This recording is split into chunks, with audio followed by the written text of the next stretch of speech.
let's try and understand what really is the projection for banks going forward, and especially if you were to classify as to what's happening between the private as well as the PSU banking space. Let's try and assess their returns and which way NBFCs are going to move as compared to banks. We have with us Sameer Bhise, the banking research analyst at JM Financial Institutional, joining in on the show right now. Sameer, hi, morning. Great to have you today on ET Now. Sameer, if I just look at the incidents of the recent past, NBFCs were trying to overshadow banks up until last year. Do you think the trend has now reversed, or do you see it reversing? Yeah, hi. Good morning. Thank you for having me on the show. So in fact, if you see last year, the whole narrative was interest rates were on the rise. And to that extent, there was a natural inclination to play banks, which worked out beautifully towards the end of the last year.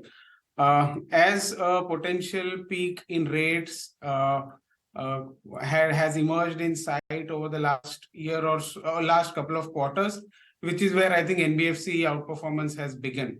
Are we still closer to anyway cutting rates or reduction rates? I don't think at all.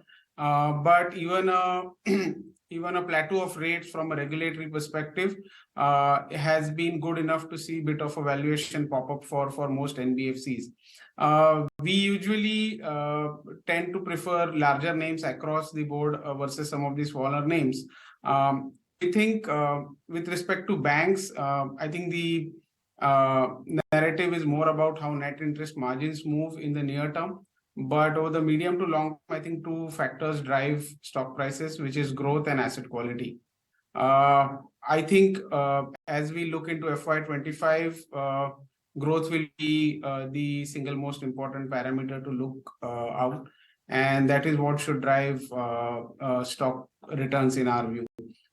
Systemic credit growth is running at roughly 14.5% if we adjust for the HDFC Limited merger.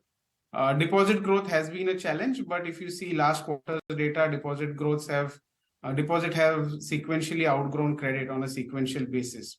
So I think once this balances out, you should see a reasonable return from banks over a 12 to 15 months perspective. NBFCs, the class as such went up over the last couple of quarters. Incrementally, we would want people to move towards more quality names and have those who have delivered growth through cycles. Sure.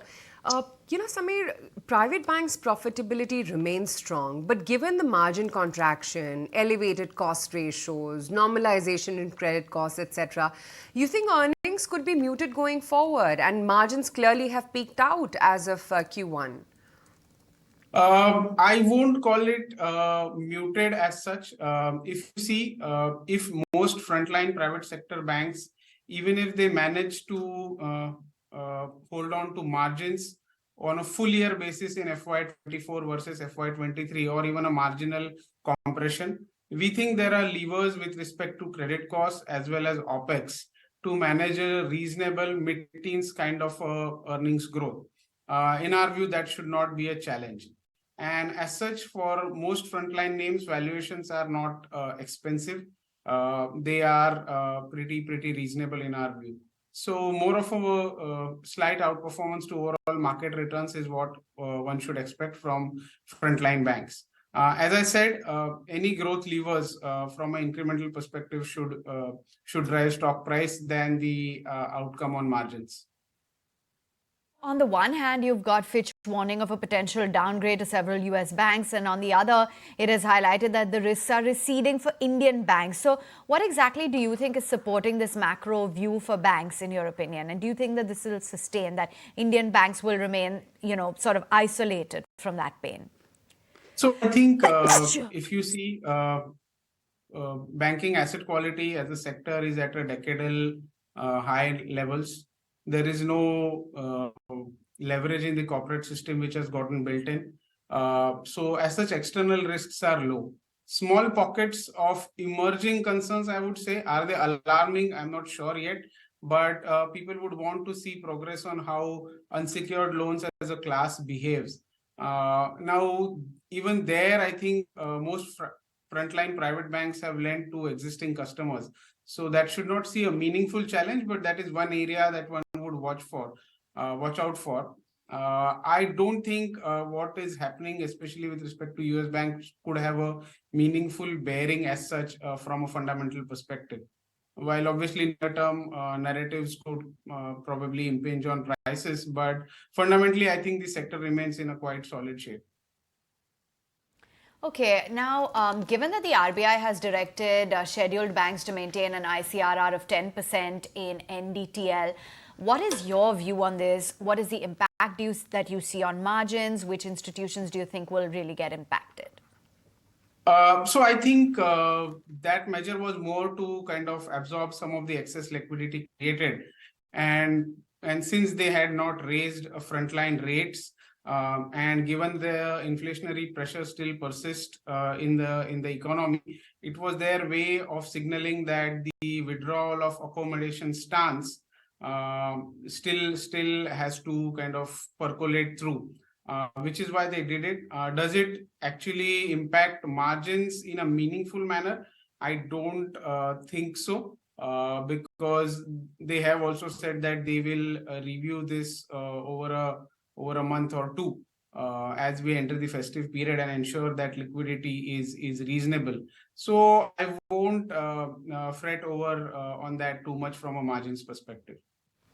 Sure. Sameer, what about the gap between deposit and loan growth, which is higher for many banks, and they may need to accelerate the pace as well of deposit growth to fund the loan growth as well. How do you view this competition for deposits picking up?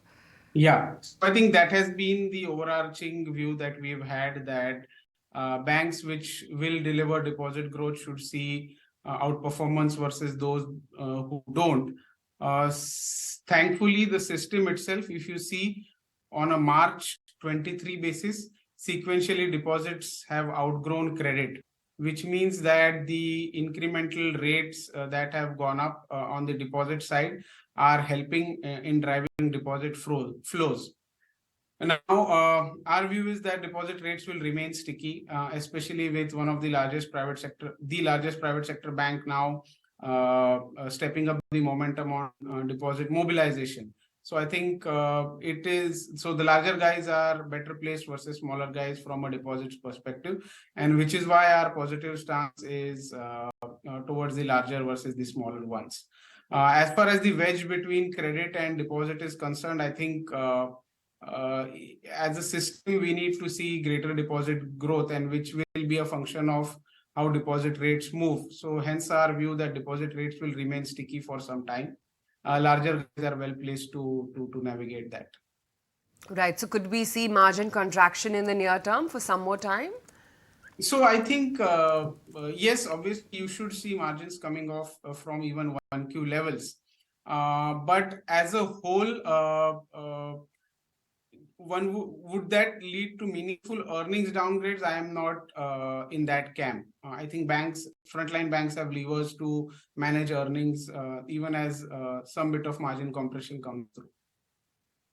Okay, good to have you on board. Thanks very much for putting all of those details into perspective when it comes to the entire banking sector. Just a quick glance as to what the market is up to at the current juncture, and as we